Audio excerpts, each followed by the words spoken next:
ప్రభు పేరిట మీ అందరికీ వందనాలండి. ఇంతకీ అవకాశాన్ని ఇచ్చిన తండ్రి అయిన దేవునికి మహిమ కలుగును గాక. ఈరోజు వాక్య సారాంశం ఏంటంటే, మన యొక్క ఆత్మీయ జీవితం ఎలా ఉంది, మన ప్రవర్తన ఎలా ఉంది, దేవుని నమ్ముకున్న మనము మన ప్రవర్తన ఇతరుల పట్ల ఎలా ఉందో తెలుసుకుందాము. బైబిల్ గ్రంథం ఏమని సెలవిస్తుంది, ఎలా ఉండమని బైబిల్ గ్రంథం మనకు బోధిస్తూ ఉందో తెలుసుకుందాము.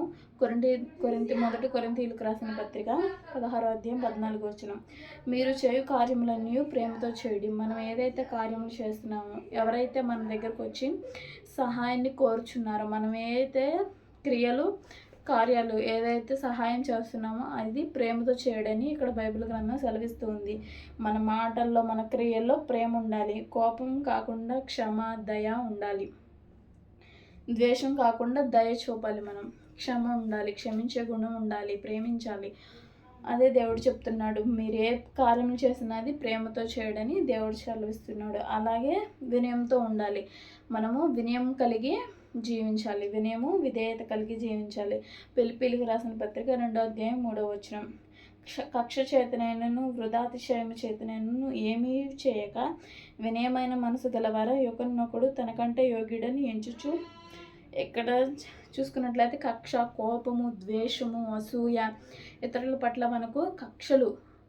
ఎవరైనా పైకి వస్తున్నారంటే వాళ్ళని చూసి ద్వేషం, అసూయ పుడుతుంది. అట్లా కాకుండా కక్షలు, ద్వేషాన్ని అన్నీ ఏమీ చేయక వినయమైన మనస్సు గలవారమై, నిర్మలమైన మనస్సు గలవారమై మనం ఉండాలి. క్రీస్తుని ధరించుకున్న మనము, క్రీస్తుని సొంత రక్షకుడిగా అంగీకరించిన మనము వినయంతో కూడిన మనస్సు మనకు ఉండాలి. దేవుడు కూడా అదే కోరుకుంటున్నాడు. వినయం కలిగి నడుచుకోవాలి. కక్ష చేతనైనను వృధాతిశయం చేతనని ఏమీ చేయక వినయమైన మనసు గలవారై దేవుడు ఉండమని చెప్తున్నాడు. దేవుడు కూడా వినయం కలిగిన దేవుడు. మన దేవుడు మనకున్నది దేవుని కృప. గర్వం మనల్ని కింద పడేస్తుంది.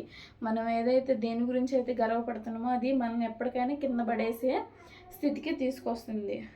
కానీ వినయం దేవుని దగ్గరికి తీసుకెళ్తుంది. మన యొక్క వినయం అనేది దేవుని దగ్గరికి తీసుకెళ్తుంది. అలాగే మన మాటల్లో కూడా మనం జాగ్రత్తగా ఉండాలి. కొలసీలకు రాసిన పత్రిక 4వ అధ్యాయం 6వ వచనం. ప్రతి మనుషునికి ఎలాగూ ప్రత్యుత్తరం ఇవ్వవలెనో అది మీరు తెలుసుకుంటాక మీ సంభాషణ వేసినట్టు ఎల్లప్పుడూ గలదిగాను కృపాసహితముగాను ఉండనీయుడి. గయ్యాళిగా మనం మాట్లాడకూడదు. ఎప్పుడు అరుచుకుంటూ అట్లా మాట్లాడకూడదు. ఇక్కడ మనం మాట్లాడితే అది ఉప్పు వేసినట్లు ఉండాలి. ఇప్పుడు మనం ఏదైనా కూర వండుకున్నాం అనుకోండి, అందులో అన్ని ఇంగ్రీడియంట్స్ వేసి ఉప్పు వేయకుండా ఉంటే ఆ కూర ఎలా ఉంటుంది, రుచిగా ఉంటుందో ఉండదు. కానీ ఉప్పు వేస్తే ఆ కూర రుచి వస్తుంది. అలాగే మనం మాట్లాడినప్పుడు మన యొక్క మాటలు ఉప్పు వేసినట్లు స్పష్టంగా మంచిగా ఉండాలి. దీని అర్థము అది. అలాగే పరిశుద్ధమైన జీవితం కలిగి ఉండాలి. పేతురు రాసిన పత్రిక 1వ అధ్యాయము పేతురు రాసిన మొదటి పత్రిక 1వ అధ్యాయం 16వ వచనం. మిమ్మల్ని పిలిచిన వాడు పరిశుద్ధుడై ఉన్న ప్రకారము మీరును సమస్త ప్రవర్తన యందు పరిశుద్ధులై ఉండి. చూసుకున్నట్లయితే ఇక్కడ పరిశుద్ధులై ఉండమని దేవుడు సెలవిస్తూ ఉన్నాడు. కానీ ఎంతోమంది యవనస్తులు తమ యవ్వన జీవితాన్ని శరీరేచ్ఛలను చేస్తూ దేవునికి దూరమైన వాళ్ళు ఉన్నారు. ఇక్కడ పరిశుద్ధంగా జీవిస్తూ ఉన్నారు. ఎంతోమంది భక్తులు పరిశుద్ధంగా జీవించిన వారు ఉన్నారు. ఉదాహరణకు యోసేపు చూసుకున్నట్లయితే పాపం చేయడానికి అవకాశం వచ్చినా కానీ ఆ స్థలం నుంచి పారిపోతాడు. దేవుని ఎదుట నేను ఇంతటి దుష్కార్యం చేయలేనని అక్కడి నుంచి పారిపోయి పరిశుద్ధుడిగా జీవిస్తాడు. ఇక్కడ చూసుకున్నట్లయితే మనల్ని పిలిచిన వాడు ఆయన పరిశుద్ధుడు. ఆయన పరిశుద్ధుడు కాబట్టి మనల్ని కూడా సమస్త ప్రవర్తన యందు పరిశుద్ధులై ఉండమని దేవుడు సెలవిస్తున్నాడు. త్రాగుడు, బీడి, సిగరెట్లు, మోహపు చూపులు, మోహపు తలంపులు ఇవన్నీ అపరిశుద్ధమైనవి. వీటినన్నిటిని ఒకవేళ చేస్తూ ఉంటే వాటిని తీసివేసుకోవాలి. దేవుళ్ళకి వచ్చిన మనము, దేవుడు మనల్ని పిలిచిన వాడు పరిశుద్ధుడు కనుక నా జీవితాన్ని పరిశుద్ధంగా జీవించాలి. అలాగే క్షమించే హృదయం కలిగి ఉండాలి. ఎఫెసీయులకు రాసిన పత్రిక 4వ అధ్యాయం 32వ వచనం. ఒకనాడలా ఒకడు దయగలిగి కరుణ హృదయులై క్రీస్తునందు దేవుడు మిమ్మల్ని క్షమించిన ప్రకారం మీరు ఒకరినొకరు క్షమించాలి.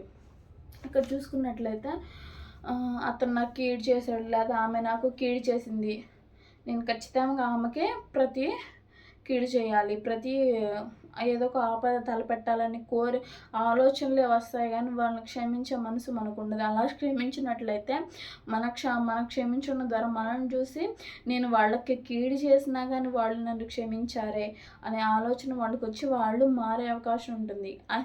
అట్లా కీడు చేసినా కానీ వాళ్ళని క్షమించే హృదయం ఒక క్రైస్తవుడికి మాత్రమే ఉంటుంది. క్షమించే హృదయం మనం చూసుకున్నట్లయితే ఎలా ఉండాలి? ఒకటి, ప్రేమతో ఉండాలి. ఇతరుల పట్ల మనం ప్రేమ కలిగి ఉండాలి. ఏ కార్యం చేసినా మనం ప్రేమతో చేయాలి. అలాగే వినయం ఉండాలి. కక్ష వృధాతిశయము కాకుండా మనము వినయం కలిగి ఉండాలి.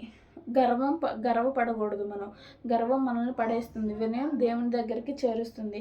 మాటల్లో జాగ్రత్త ఉండాలి. మాటల్లో మనం మాట ఉప్పు వేసినట్లు ఖచ్చితంగా నీ మాట అంటే అవునంటే అవును, కాదంటే కాదు అన్నట్లు ఉండాలే కానీ వ్యర్థముగా మాట్లాడకూడదు.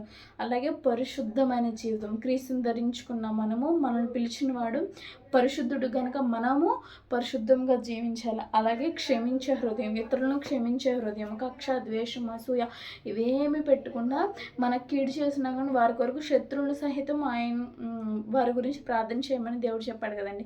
అలాగే మనం కూడా శత్రువుని సహితం ప్రేమించే మనసును, క్షమించే హృదయాన్ని కలిగి ఉండాలి. ఇలాంటి ప్రవర్తన మనం కలిగి ఉంటే దేవునికి మనం ఇష్టలుగా ఉంటాం. చిన్న వాక్యం దేవుడు మీ హృదయంలో ఫలింపజేయను గాక. ఆమేన్.